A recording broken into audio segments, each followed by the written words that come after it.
चला आपला पहिला ऑटोमेटेड वर्कफ्लो कसा तयार करायचा ते पाहूया. आपली रोजची कितीतरी कामं आपण सतत करत असतो, नाही का? इथेच वर्कफ्लो ऑटोमेशन खूप उपयोगी पडतं. म्हणजे सॉफ्टवेअर आपलं काम सोपं करतं. मुख्य उद्देश आहे वेळ वाचवणं आणि महत्त्वाच्या कामांवर लक्ष केंद्रित करणं. आणि गंमत म्हणजे याची मूळ संकल्पना एकदम सोपी आहे. फक्त 2 गोष्टी आहेत. पहिली गोष्ट म्हणजे ट्रिगर, याला आपण कामाची सुरुवात म्हणू शकतो. आणि मग येते ॲक्शन, म्हणजे ट्रिगर झाल्यावर आपोआप होणारं काम. चला हे अधिक स्पष्ट करण्यासाठी एक रोजच्या वापरातलं उदाहरण बघूया. समजा आपला ट्रिगर आहे इनबॉक्समध्ये अटॅचमेंट असलेला नवीन ईमेल येणं. आणि ॲक्शन काय असेल? ती फाईल थेट गुगल ड्राईव्हमध्ये सेव्ह होणं.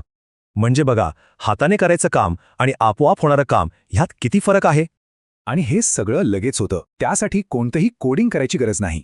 पण वर्कफ्लो चालू करण्याआधी एक शेवटची तर खूप महत्त्वाची पायरी बाकी आहे. ती म्हणजे वर्कफ्लोची टेस्टिंग.